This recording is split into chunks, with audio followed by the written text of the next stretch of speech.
Yun lang. Ang tao maluwas. Ang pagtuo, ang mutuo, pagtuo maluwas. Ang pagtuo lang, maluwas na ka. Iyo po, kung sa kuno'y pamaagi nga ang tao maluwas. Ako nang ibatbat ganiha. In the Catholic Church, we have 7 steps for salvation. Ito kaangang sa kaluwasan. Una, kinanglan, doon na kay pagtuo. Pagtuo nga sa Santissima Trinidad, ang Amahan, ang Anak, o yung Espiritu Santo. Kaya mga ng Diyos na to. Ikaduha, kinanglan ang pagtuo o banan o maayong mga buhat.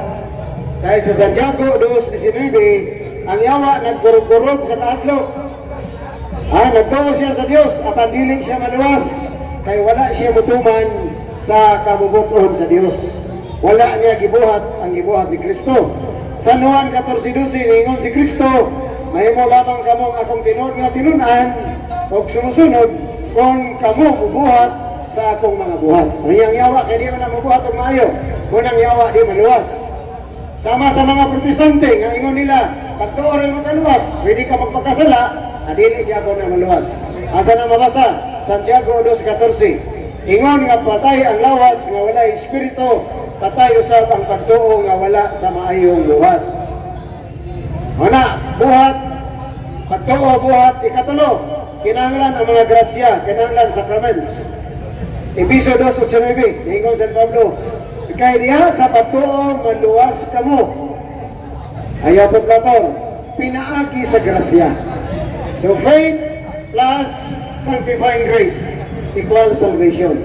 Kung sa manang sanctifying grace, sacraments are signs instituted by Jesus Christ to give us sanctifying grace. Kanang grasya nga magasantos, o ng 7 ka sakramento nga gitukod ni Kristo. Kinanglan ka magpabunyag, magpakumpirma, magpagkasal, kung nakaigasas magkapare, magpare, kinahanglan mga ikagpasaylo sa pare, kaya gibilin na ni Kristo ng autoridad. Kinahanglan nga mo kaon ka sa lawas o dugog sa Ginoo, pinagis pagkalawat sa misa. Pero ang mga protestante na may anana, kay sa San Juan 6:6, matungwa mo tuo niya ng bread and wine of Jesus Christ, na nahimo niyang lawas, namiya na sila. John 6:66, tulo ka 6, ang nibiya sa Eucharistia, hihilagway na sa mga kauban ni Satanas. Sama ninyo ang nibiya sa Eucharistia, wala mo nanimba, delikado inyong kaluwasan. Kaya ningon si Jesus, ang mukaon sa akong unod, uminom sa akong dugo, tagaan ko siya kabanawan ng kinabuhing gayon. And then, sunod, lain nga ang sa kaluwasan, kailangan may igugma ka sa Diyos ug sa imong gisagataw. Remember the 2 greatest commandments. Ningon si Jesus, love God above all. Igugma ang Diyos sa kinatibukan mong una-una, kusog, kasing-kasing, sa labutan. Ikadawang kasugo, igugma ang imong isigataw sama sa pag-igugma nimo sa imong kagalingon. Mao na ang commandments of love. O niya, ang sa timaan sa gugma, pagsimba sa adlaw di nabanaw si Kristo. San Mateo 28:1, si Kristo nabanaw o nisimba kaniya ang mga apostoles, sila Maria Magdalena o ang mga babae sa Jerusalem. Ang tinuod di nga pagsimba kang Kristo, adlaw Domingo. Ang pagsimba sa patay ni Kristo, mao ng Seventh-day Adventist o mga Sabadista. Mao na sila ang nagpatay ni Kristo. Ang pagsimba nila sa Sabado, nagtimaan nga sila kaaway sa Diyos. Kay ang Diyos ilang ipatay.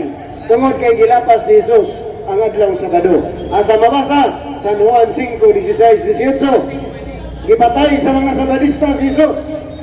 Daghan mo ko gamigong kriminal pero ang ipatay ordinaryo nga tao. Kini mga Sabadista, salbahis ni kay ang Diyos ilang ipatay. Wala lang tinuod. Kanya mayon mo nga mo na reliyon nga tinuod, nga Diyos ilang ipatay. Mana ayaw gid mo kaon ng mga Seventh-day Adventist kay mga kriminal na. Sa Amerika karon pila man ka giangko nila nga abortion. Thousands of children has been aborted by the Seventh-day Adventist Church. Juan 8:44 sa ingon ni Jesus, mga anak kamo sa inyong amahan nga maong yawa nga nagapatay ba sukad pa sa sinugdanan. Kinsa ning mamamatay tao ang yawa. Ang Seventh-day Adventist namatay sa ilang mga anak, pinag-abortion, kay balaod sa Amerika sa Europe. Di pang patay ilang mga anak. Abortionist ni sila.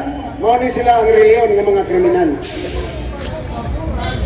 So, sabay lang ang sa kaluwasan, kinahanglan na magpugi ka sa mayong balita. 1 Timoteo 4:13, ingon San Pablo, Timoteo, ipadayon ang pagwali sa mayong balita, kay maluwas ka o ang mga naminaw kanimo. Ang ikapito, San Mateo 24:13, ingon si Jesus, ang mupadayon hangtod sa katapusan, mao lamay maluwas. Kadaghan man musod Katoliko niya, masibat kay matintan sa kwarta, magpastor. Dagang na Katoliko na giupiran sa laing bundok, nagwali-wali, libre bugas o pilay sildo. Nihawa sa Katoliko, isang pagkaluwasan ito, nga nakabalo na sinuod. O niya, ingon si San Pedro sa 1 Pedro 3:15, dagahan ang ibiya sa kamatuoran tungod sa pagigugma sa lapi. Mga mga pastor, ibiya sa Katoliko, kaya nahigugma sa lapi. Magwali Kisus, tapuson kag Pisos, magwali Kristo, tapuson kag 10%. Tanan pastor, PBM, pastor Borot, membro walaot. Patay. Ano ang 7 steps for salvation pong? Pagboto mo doktrina pong kay ang doktrina magbuhatan ng simbahan, dili kay kitaran ng mga membro.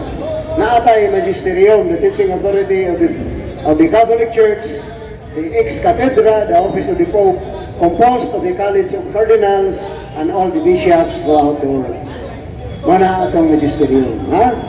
Kung na may mga opinion, inyo na. Ayagin na masangil sa Ginoo. Kaya ang unahuna o kaalam sa Ginoo, layo na kayo ta.